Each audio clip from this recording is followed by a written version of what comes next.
Welcome to Parent Coaches Unleashed, the podcast where we dive into the highs, lows, and did that really just happen moment of parenting teens and young adults. We're Carrie and Jessica, parent coaches, mythbusters, and occasional referees in the battle of hormones versus common sense. If you've ever wondered, is this just happening to me? You're not alone. We're here to help you with real talk, expert advice, and hopefully a few laughs along the way. Need more support? We also offer private coaching, workshops, and speaking engagements because sometimes even parents don't have all the answers. So continue listening as we tackle this parenting journey together. Hi, everybody. Welcome to today's episode of Parent Coaches Unleashed. Carrie, I feel like we're playing Where in the World is Carrie? Where are you today? I know. Today, I am coming to you from Asheville, North Carolina. Well, you are definitely... I'm like Waldo. Where's Waldo? Where's Absolutely. Waldo? Which was one of my kids' favorite books. So Well, I don't know. Maybe in another life we can be have a set of books to go with our maybe parenting something journey. there we go. Something to aspire to.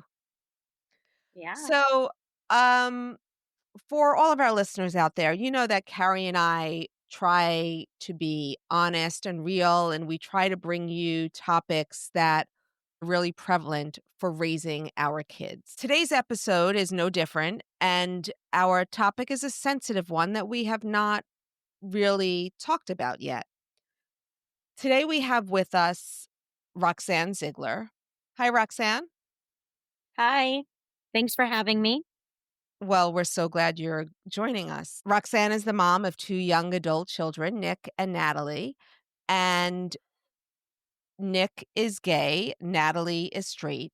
And Roxanne is so kind enough to come on and share her story with us and with our listeners about her journey in raising her kids.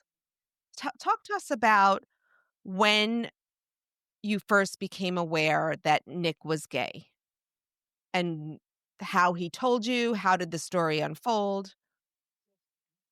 I think on some level, I always kind of knew from when he was really young. And that's an odd thing to say because that's not something you would typically think about your child. But there were just some things about Nick that were just a little bit different than the other boys who like to be boys, right? So Nick would like superheroes, but a lot of times he would go for the girl superhero.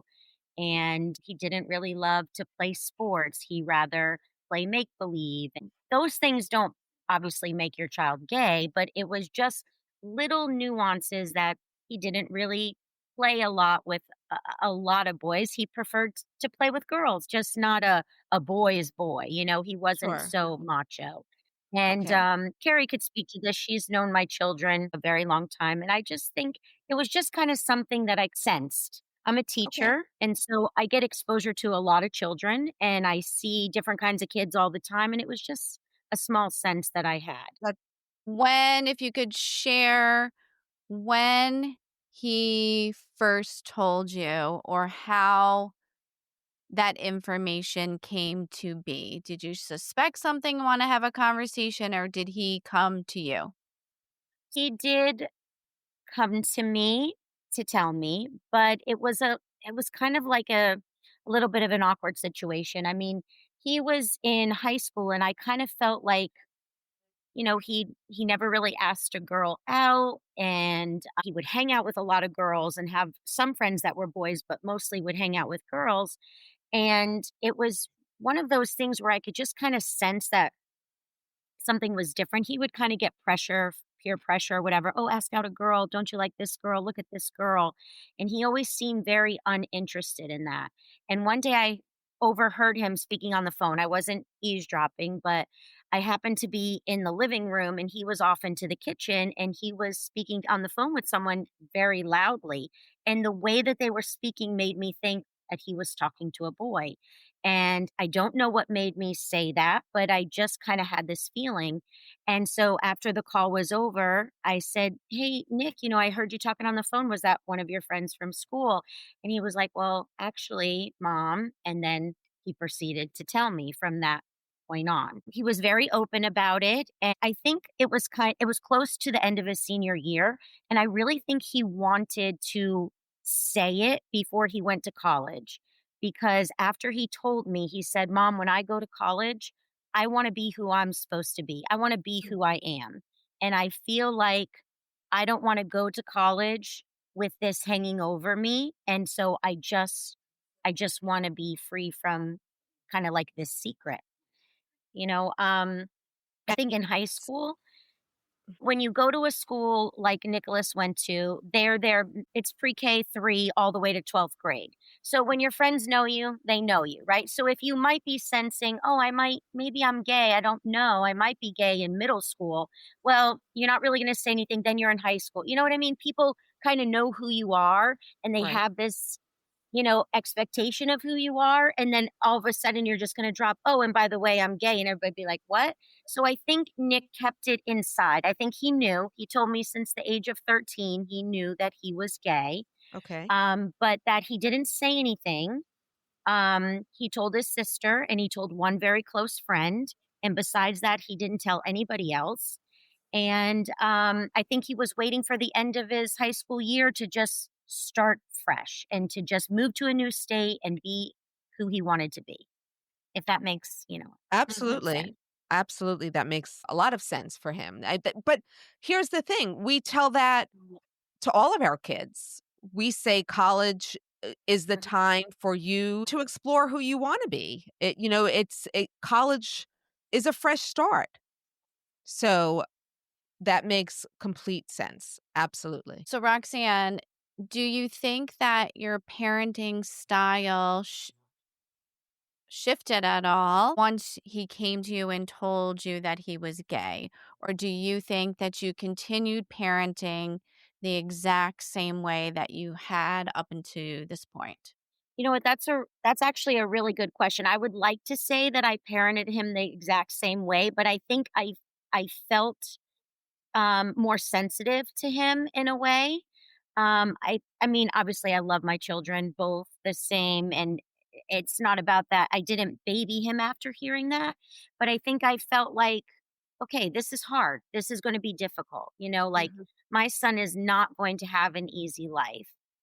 It's just the way that it is in the world that we live in. It's better now than when you and I were growing Mhm. up, but I just feel like I don't think that I changed any of our rules. I don't think that I changed the way that I spoke to him or anything like that. But I think what I did was I was a little bit more sensitive with social interactions. I was a little bit more sensitive about him going out and spending time with friends or the people that he wanted to. I think I was a little bit more lenient on that because I then realized this is a very sensitive subject, this is a very sensitive Mhm. area, and I wanted him to feel comfortable. I wanted him to come to me at any time if he wanted to talk about anything, so I just tried to be very open. I really didn't wanna lecture him about, "Oh, you should do this," or, "Oh, you should do this." Who am I to say what he Mhm. should and shouldn't do? I don't live in that reality, in that world. That's not my world to live in. But I wanted to make sure that he knew that I was there for him and that he Yep. could come to me with anything. And I would be as supportive as he wanted me to be. If he wanted me to break the news to a family member that he couldn't talk to, I was happy to do that. If he wanted to be the one to say it, I didn't say anything and I kept it to myself. And honestly, Nick wanted to be the one to say to everybody, "This is me, this is who I am, this is who I want to be from this moment forward." Okay. I think that in the end, Nick just wanted to be the one to tell his own story. He Mhm. wanted to be the one who spoke to his grandparents and his friends and his cousins and aunts and uncles and be the ones to say it. And I really thought it was best that it come from him. But if he needed me, of course, I was there to help support him. Sometimes I just sat next to him and he spoke and I just sat there and I was just support for him. And sometimes he told them and he'd come home and say, "Hey, I called grandma and papa and I told them I just wanted you to know." "Okay, great. How did that go? Do you want to talk about that?" Not right now, maybe later. Or he'd go, yeah, it was a little harder than I thought, or I was nervous it would be like this, but I was surprised that they were supportive, or, whatever the situation happened to be, depending on who he was talking to. But I think it was important that he get to tell his story. And I just tried to be as supportive as I could during Mhm. the entire process. Were there any things that you, as the parent, struggled with because in your upbringing, there may not have been anyone that in your family that was gay? And was this something new to you and your family, or was it something that everyone had just already and accepted and embraced that, did your upbringing affect how you envisioned this? So I think that would be really a two-part question. So I Okay. think that there are some people in my family that are very old school, and it is a little bit of something that was probably not an acceptable thing the way that they grew up, right? But the other side of that is that I have an uncle who is gay. I have an aunt who is a lesbian, and I have second cousins who are a lesbian or gay. It's not a secret in my family that these particular members of our family were gay or lesbian. It was not a secret. But I do think that there are some people in my family or Nick's extended family that maybe would have had a hard time with it. A lot of times growing up, he would hear very negative things about that, Mhm. slurs, and maybe see stuff on TV, or maybe something was on TV and somebody would make a note or a comment about that. And Nick was very sensitive to that, but he held that in because Mhm. even I didn't know at the time. And so I feel so bad for all the times he heard those things and I didn't know that that was affecting him. But it wasn't a secret in our family. But I do still feel that some people were hurtful based on the comments that they made. But everybody turned around. That is no longer an issue. I Okay. just want you to Was know that, yeah, did that's you ever did you ever have fun. a conversation with him about that? About those things that he had heard while growing up, and if it did in fact affect him? So it did, actually. It did. I think that hearing those comments sometimes made him wait as long as he did. I Mhm, think that, when he realized he wasn't going to be in our house with our extended family, and he was going to be on his own, living on his own away at college, I think that that is what made him decide, "Look, this is me. I'm gonna be me from this point on." And Nick is the healthiest person I know mentally. He really is. He will say to me, "Mom, this is me. And if they don't like me, I feel bad. I love them still. But if nobody accepts me for who I am, then that's what they have to live with, not me. I'm going to be myself." And our family has accepted him wholeheartedly. Everybody loves Nick, right? Well, So so it's been a very positive experience for him coming out. I don't know that I could speak about that from his high school experience. I'm not sure if he was picked on or teased. He did go to some counseling from the time he was in 8th grade. He still actually goes to counseling now, and that he doesn't need it. But he goes because he likes to talk about his feelings and what's happening. But I feel like he had someone to talk to. He did have yeah. someone to talk to when I didn't know, and that makes me feel really good. right. And I believe that's the healthiest time to go to therapy, when there's nothing glaring and you are talking about all the tools to use when something does come up for you. I mean, I Yeah. fully support that. I think that's amazing. I also Yeah, love and I also love how you said that the one person he told was his sister. I He think did. that says so much about their bond. He told her first, and I was like, "Well, we should tell your sister." He goes, "Oh, she already knows." I was like, "Oh." That's what's nice about having they're only, like, 19 months apart, and although when they were little, it was like, but when they're older now, they speak a lot. They talk on the phone, they text each other, and I really think that's great. In the end, it'll be the two of them. Once they're our our older side of the family is gone, it'll be them, and they need each other. So I'm glad that they feel like they can talk to each other like that. Yeah, definitely. How do you continue to maintain open communication with him now that he's no longer in your home? He does not even live in the same state. Um, and do you still have any of those concerns or fears about how he's living his life as a gay man? Okay, so that's a lot. That's heavy, right? That's a big question. So, do I have worries about him living life as a gay man? Yes, I do. I always worry about, will someone hurt him? Will they find out? Will there be a hate crime against him? I do worry about those things. I worried about him being judged. He went to college in North Carolina. It's very Bible Belt area there, and it's not as accepting and out. And my son now lives in DC. It is widely accepted in DC to be a gay man or a lesbian woman walking around. And I feel that the community is more accepting of him where he lives now than where he went to college. Um, but I worry about diseases, does he get checked enough, right? Because this is a generalization, which is probably not a good thing to say, but most homosexual men are very, very active. Sometimes they have more than one partner. They have very open relationships. I'm not speaking that this is my son. What I'm saying is in general. I've learned a lot about kids that are gay and their coming out stories and how they had difficult times with their families. And I never wanted that to happen. So I tried to educate myself as much as I could about Nick and what he was feeling, what he was going through. But I feel like I always worry about those things. Hate crimes, sexual diseases. Are you healthy? Do you get checked enough? Don't walk around in the dark. Maybe don't hold hands with somebody who you're with. Like, you just worry about those things because you hear a lot about that on the news. Do you share those concerns with him, or is that something you keep to yourself? Well, he's gonna know them now if he watches this podcast, but Um, I do tell him to be safe, but I tell my daughter to be safe too.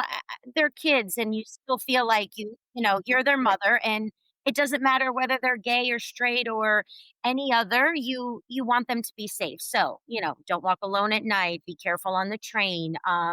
Make sure you have enough Sure. cash for an Uber, right? So these are all the things I would say to him, even if he was straight, right? I would want him to be safe and everything. But I'm sorry, I forgot your question. I'm sorry. I Say just asked if you've ever shared those concerns openly with him. yes. We've talked many times about being healthy and making good choices. We talked a lot about going to the doctor. Like he goes to the doctor every 6 months and he gets checked. That is not something that I push upon him, but he is very responsible for his own health and he is very safe. And I know that he goes to the doctor and he does these things so that he could live a healthy life. So, I'm just curious, do you have the same conversations with your daughter about what? Can you be more specific? about being safe, about being I checked, about I do actually, because when she went to college, she didn't have a boyfriend. She hung out with her sorority, friends. And so I was always worried about, don't come home too late at night. Don't walk alone by yourself, right? Sure. If you're going to have Mhm. sex, protect yourself. You should get checked, make sure you're going to the doctor and you have birth control. And so I think that I do say the same thing to her that I do to him, just obviously, for a different gender. But I believe my message is the same to both of them. I want them both to be healthy and I want them both to be happy. And if Nick being gay is what makes him happy, that's what I want him to be. Mhm. I want him to be happy. I like how you said that you did a lot of reading. You wanted to get to know what your son was going through. Did you have any misconceptions about the LGBTQ community before he told you? And if Mhm. so, what have you learned from this experience? So to be honest, one of the things that I learned is how open they that they are, and they do have really open relationships, and that was kind of a little bit of a shock for me. I was worried about him being sick or, catching a disease or something like that. And when I say that, I'm not saying that he participates like that. I'm just saying that's some of Sure. the things that I read is that, you know, um, they don't really have a lot of commitment. They're just kind of free. And I mean, they're men in their 18 to 25-year-old age. And what do any boy, gay or straight, what do they want to do? They're interested in sex. That's what it is. So I think I was a little shocked about how open there's those relationships could be. So we did talk a little bit about that, about being careful in that respect. Roxanne, one of the things that I always think about is um, we have these visions for our children when they're born. Oh, they're going to grow up, they're going to do this, they might do that, They're going to get married. They're going to have they're going to go. kids, right? Yes. Yeah. So I imagine your part of your vision was not for your son to come and tell you that he's gay. Did Was No, that an adjustment for you? Did you feel like your vision had to change? Did you feel like you had to have you an know what? adjustment? That's a really great question. I don't think my vision for him changed. I want him to be healthy. I want him to be happy. That's still the same. I want him to be married. I'd love for him to get married and find his person, but he can get married right now. He can get married to another man and still have a relationship and be very Yeah. happy, right? Let's hope those rights For take today, place, for right? today. For Yeah, but we're today. not going to go into that Right. That's fine. political But conversation. But yes, we. right? So, in today's world, he can get married. And whether he gets married or not, as long as he's in a happy, healthy relationship, that's Mhm. really all I care about.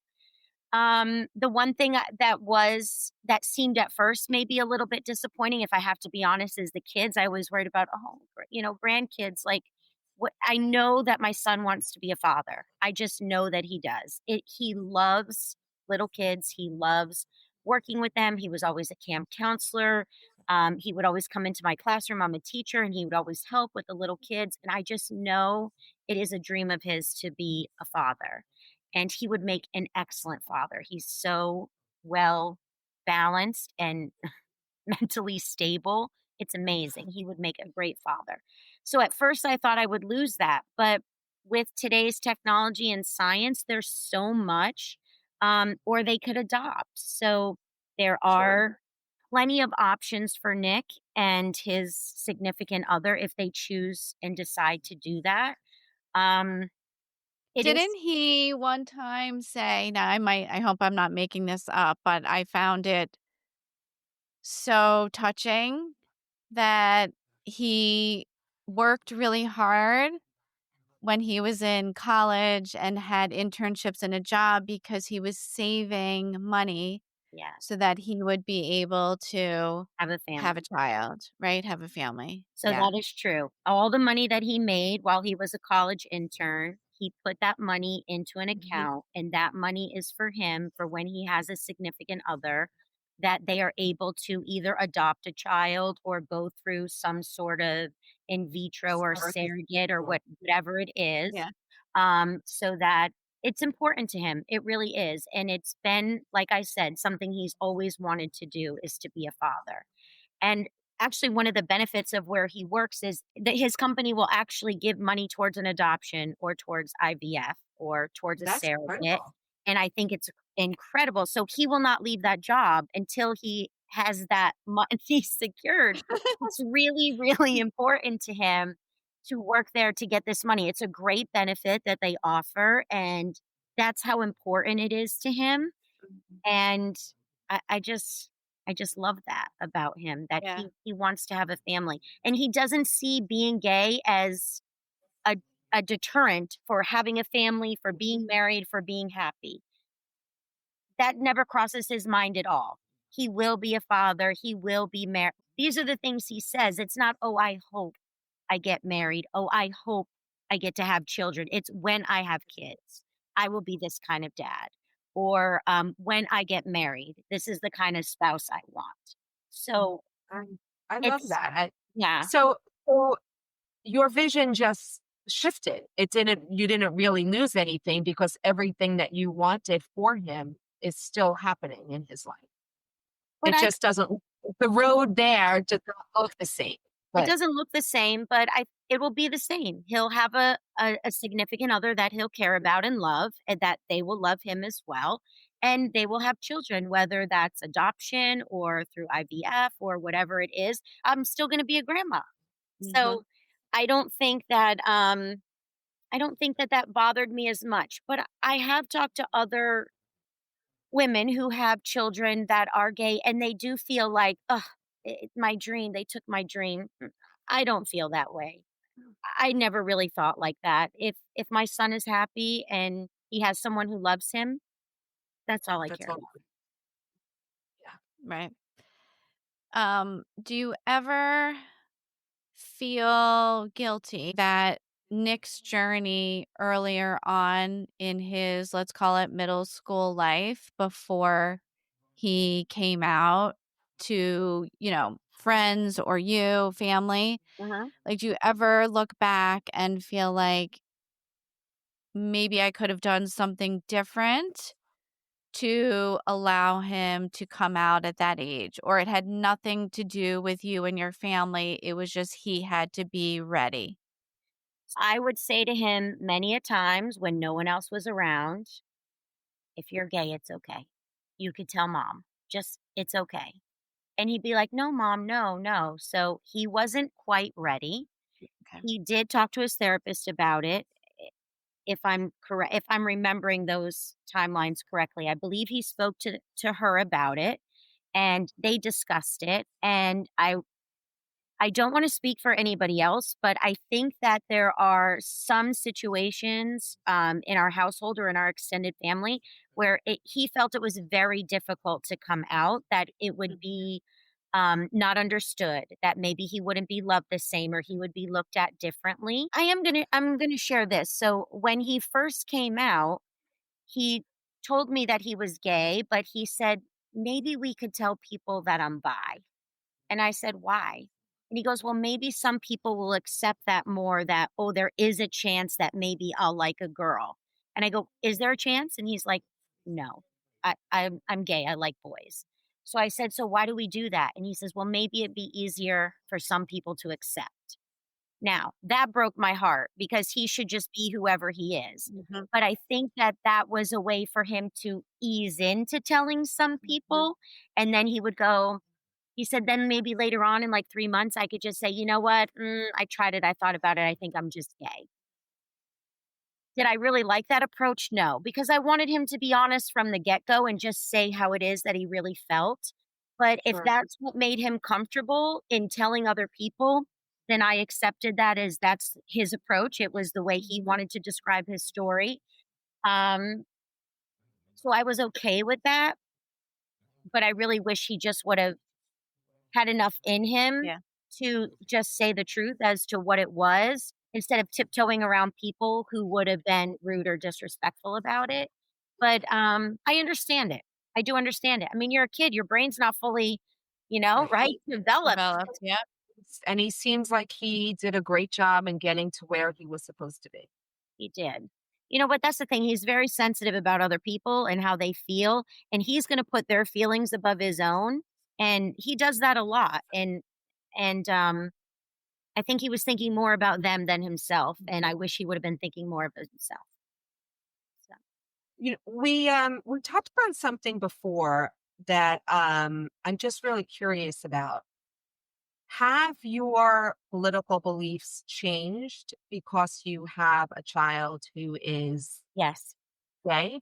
yes, absolutely, absolutely.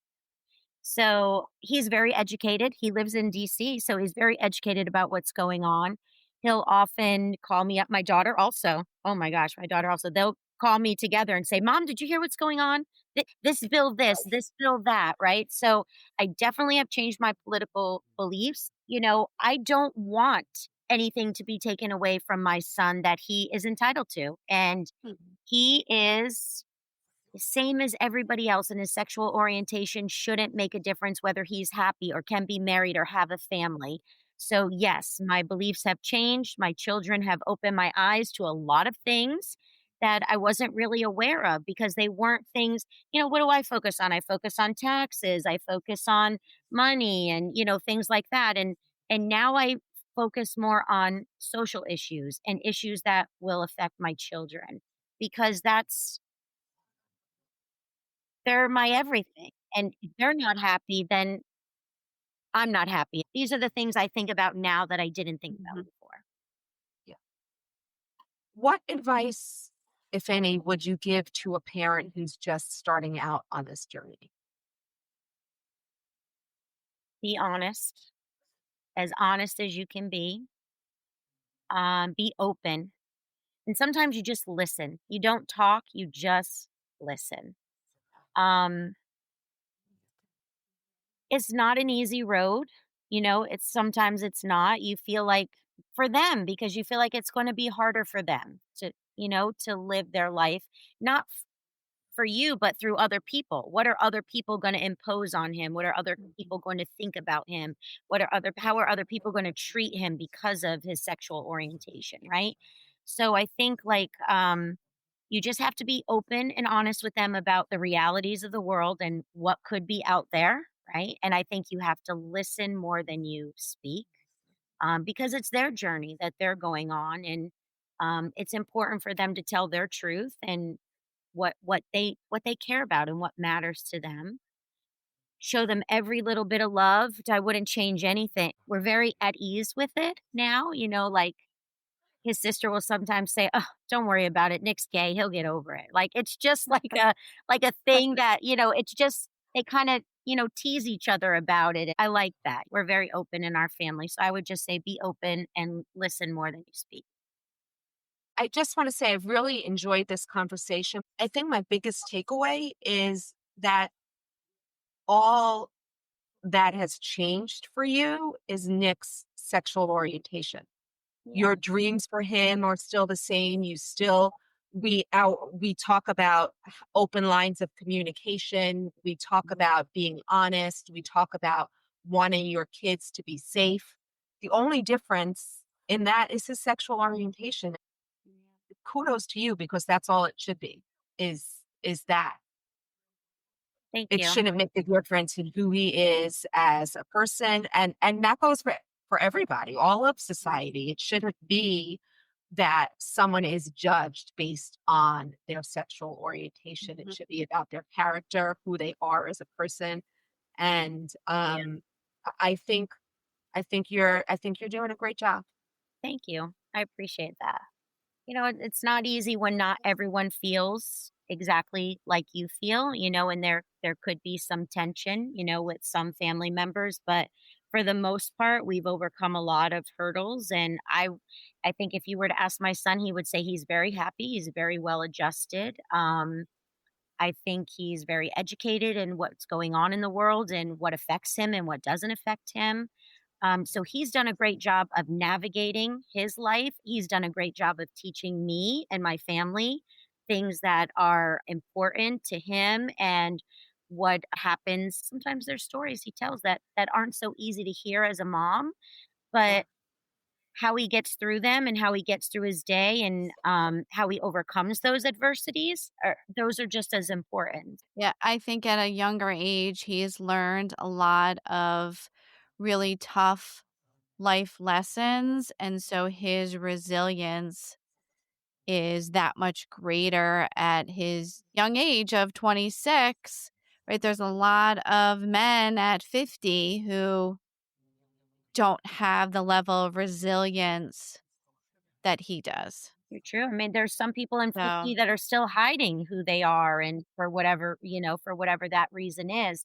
So I feel very lucky that he was able to tell his truth at the age that he did. I honestly wish he would have done it a little sooner for him. It would have given him some peace of mind, right?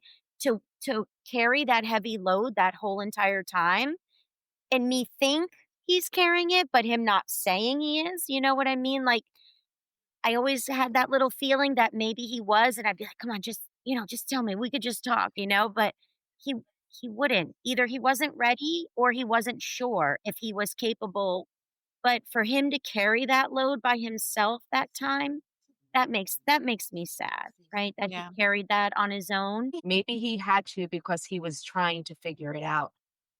Maybe just give yourself some grace there about him carrying that load because maybe to him it wasn't. It was just, let's just see where we're going with this. Let's see what this is all about. I'm not quite sure yet, one way or another. I really hope that that was the case and that it wasn't as heavy as I think, but as a mom, you sometimes worry like, "Oh my god, how bad was that for him? Was that terrible Well, when he went to of school? Was course, it of awful?" Right? Like, those are the things you think about, course. um, and if Well, the that's just things went gonna wrong. make him that much more of a compassionate adult and parent, Yeah, knowing what very his true. struggles were Yes, as a child will definitely help him in his journey moving forward as a parent, and I'm sure it's helping him from one former HR person to to another. that's what he does for a Yeah, he's living, he's but in I'm HR. Yes, yes, he's in HR. He's such a people person.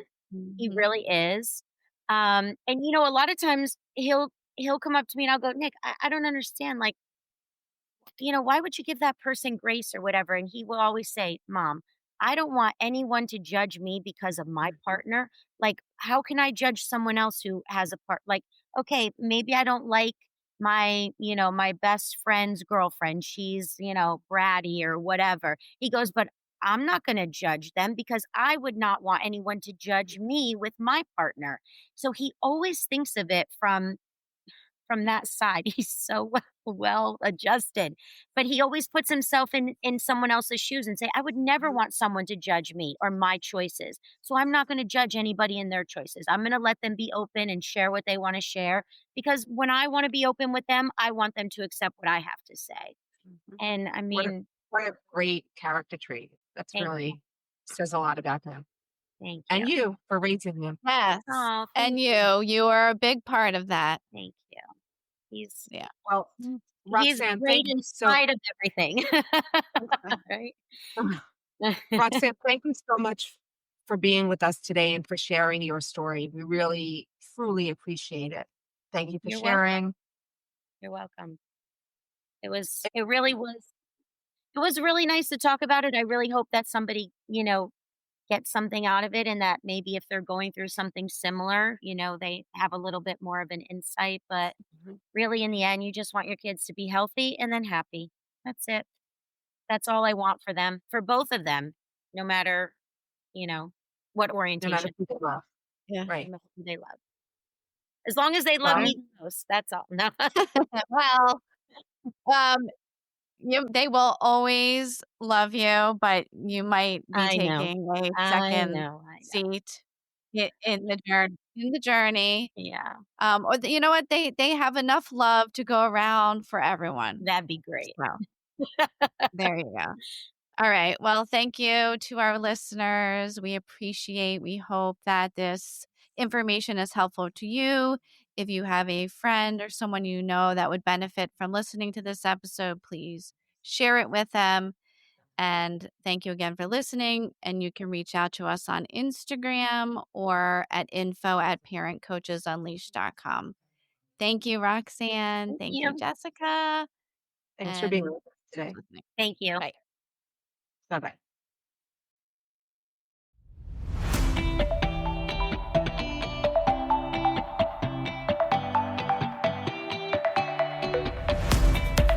Thank you for listening to this episode of Parent Coaches Unleashed with Carrie and Jessica. Together, we can raise the next generation of independent, capable, and compassionate young adults. We encourage you to send us an email with questions and feedback to info@parentcoachesunleashed.com. Please remember, you are not alone on this parenting journey.